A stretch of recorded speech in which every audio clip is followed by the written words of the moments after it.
Before we go into the podcast, I want to just talk about a business that I've set up with my friend George.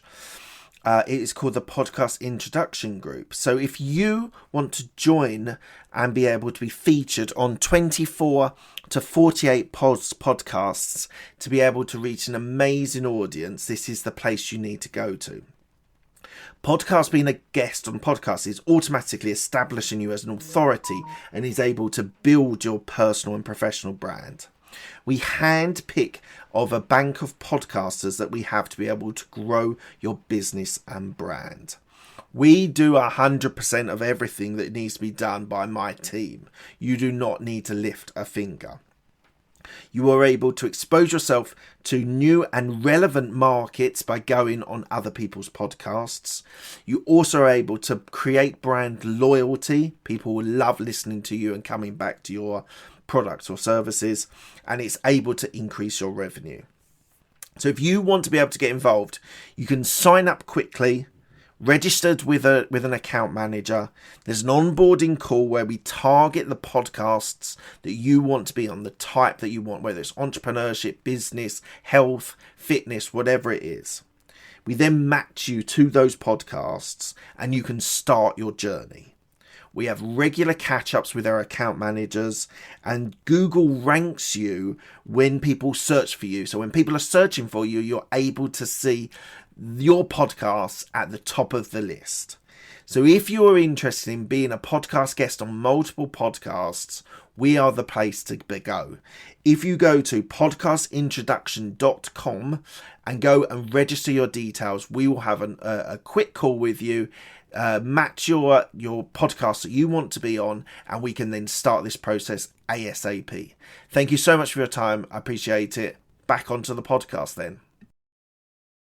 This is the Absolute Business Mindset podcast, created and hosted by Mark Hayward. This podcast will interview entrepreneurs, business owners, and people in their careers. We will delve into their journey to success, key life milestones, and go deep into their area of expertise. Get ready to learn from other successes and failures. Today we're going to do something different. We are going to talk through 12 different things that I've learned from my guests recently, and I'm going to quote them and I'm going to reference them as well, so you can go back and listen to those podcasts if you find any of these areas interesting. So it's all about learning from guests. So the first one I want to talk about is prioritizing your personal development. So this was from Chris Marhefka. And for me, listening to him, it was so important for his development as a person, as a businessman, to be able to move from hardcore hustle in business into someone that wanted to appreciate life and prioritize themselves and people that he cared about. So that was something that was really, really evident with the podcast. I really thought it was interesting speaking to him, because it was that personal development that really catapulted his life, not just business or anything. It was more about how to catapult his life into something that was meaningful and fulfilling. Second one I want to talk about is also Chris Marhefka, which was prioritize your values above wealth.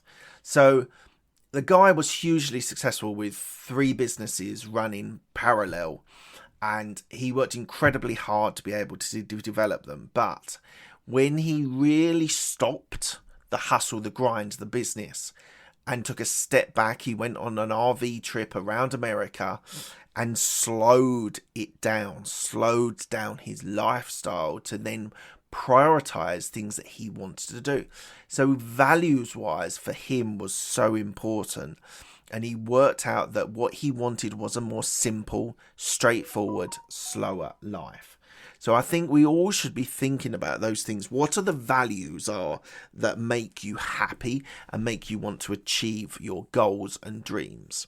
So values are super important. As a coach, you spend a lot of time, or I spend a lot of time working with people and understanding what their values are. What are the key critical things that are important to them that they want to be able to express in business, in life, in love, in relationships. So I think you should all think about, if you've not done this previously, you can go to any website where about values and you'll get like 50 values. Go through that list of 50 values and come out with 5 critical important values for you, and then implement them in your life. It is a really valuable exercise to do, and learning from Chris about the importance of values and the importance to be able to be happy and fulfilled is based around values, not wealth. Now, we all need a certain level of wealth or income to be able to live the lifestyle that we want to live, right? And that is varied depending on what your spending habits are. If you want expensive watches, cars, or whatever it is, then they are your values and they are the things that make you happy. I would challenge that and say maybe you should think about other things like community, about relationships, about loved ones being more important than just wealth. Wealth gives you the ability to be able to make choices, and by making choices you can make the right choices that suit you and make you happy. The next one is from my business partner on Podcast Introduction Group, which is an agency which matches podcast guests to podcasts. And he said that you won't be able to win in business without sales. So if you're running a business, you need to be able to have effective and really positive sales process. Now, that might be you learning that yourself, that might be employee outsourcing, it might be to a business partner, to a company, to another person, but sales are the lifeblood of your business. So you've got to be able to develop those skills or be able to outsource it effectively. That means that you'll be able to have a successful business that makes you the money that you need to be able to live by your values, rather than just for wealth itself. But yeah, it's one of those that some people, I can't remember who said this. This was also another one very recently. You need to either be able to build something or be able to sell something. I think that was Will Nitze who said that. And I thought that was really super important. You need to be able to build something or be able to sell something to be able to be successful. Number 4, that was a bonus one. Number 4 is how important the brain is. And that was Will Nitze who said that. The importance of your brain is super, super good for your business. So you need to look after your brain. That includes eating good nutrition. That means having good sleep. If you're working on stressful projects, you need to be able to have downtime, away time from business. So how important the brain is, and Will talked a lot about the importance. He had chronic brain condition, and he was having headaches and foggy brain, and he actually put it all down to carbs.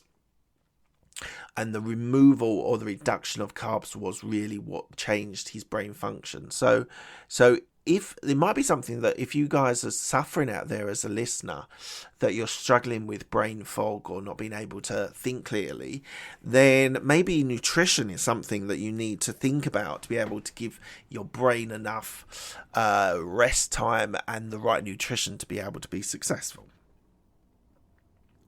Number 5 is doing social media well is important for your business. And this was from Jason Osborne. And the importance of social media is so important in our lives now. And yes, there is an avenue for it to be a positive with friends, family, colleagues, sharing information. But equally now the role of social media, for example, Facebook groups, is massive for me at the moment in property, in real estate. And so it is a really important tool that you need to be able to leverage and be able to use. And he's a LinkedIn expert and coaches people how to use LinkedIn and be effective on generating leads. And it was really interesting to speak to him and understand how it can be a really positive experience. We talk about it so much that it can be all encompassing and spend too much time on it and not enough time on life and living life. But to be able to be effective in most businesses, any service business, you've got to use social media.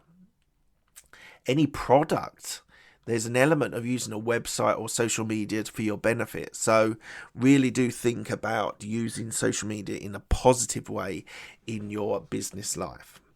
The next one was an interview that I had. Henry Lopez, How To Business, interviewed me about how to build podcast success. We kind of talked about this, and there are 3 ways to be able to get a podcast numbers up. First one is Google SEO, being able to do searches for your podcast online. Second one is word of mouth, the importance of being able to tell everyone you know that you've got a podcast and they should listen to it. And the third one, as we've covered before, is social media. So it is a really, really important tool for your success as a podcaster, using those 3 different methods. Number 7 is from Nikki Nash, where she talks about the importance of storytelling in marketing. So the advent of storytelling, I have been a big advocate for, because that's essentially what my podcast is about, telling stories and people having guests on who are telling you stories about their life and how they became successful.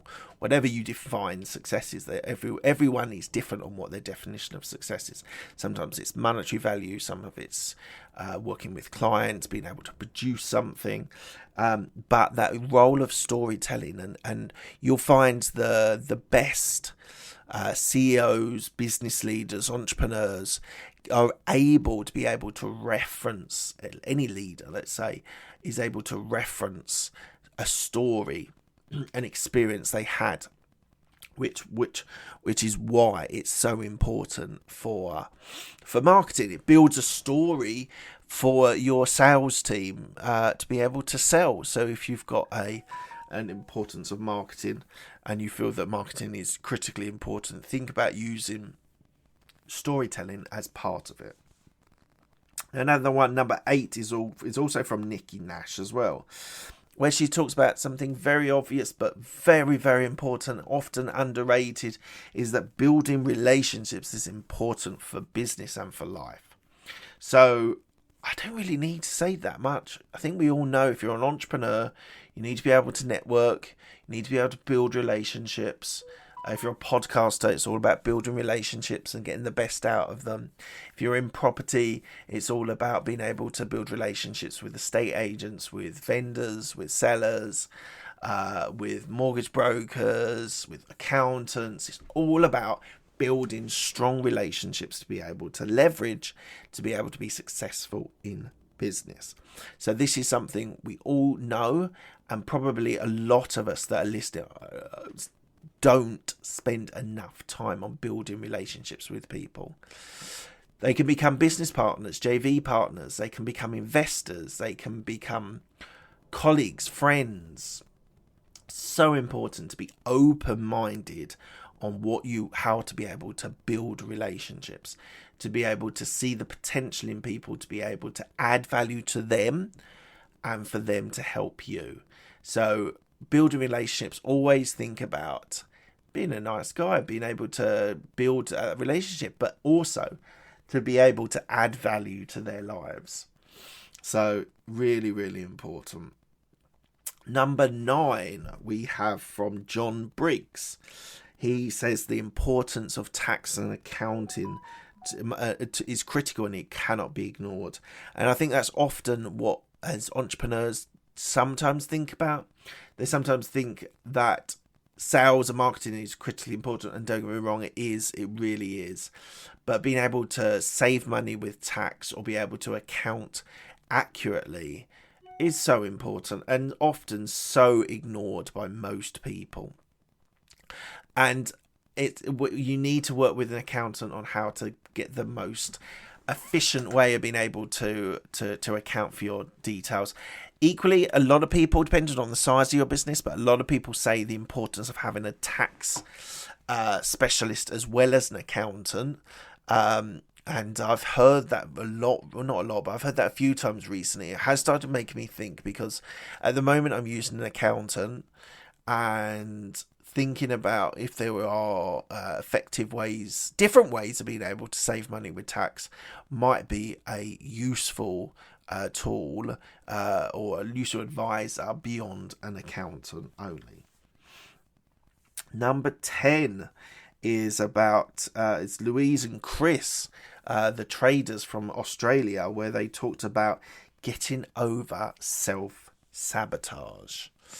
Now, how many of you out there struggle with this? I'd be really interested if you want to drop me a message on LinkedIn or on Facebook how you have coped with self-sabotage. It's one of those that unless you really have experienced it and been doing it, then it's sometimes a little bit hard to be able to think about. But people often self-sabotage before they get too successful because they're worried about where their life goes once they reach that monetary value. So you do need to think about, if you are a self-saboteur, then you need to be able to work that out on how the best way to be able to resolve that, because it's really going to be holding you back and really going to be pausing you from being able to reach that level, which I believe most people want to achieve, which is success, wealth, fulfillment.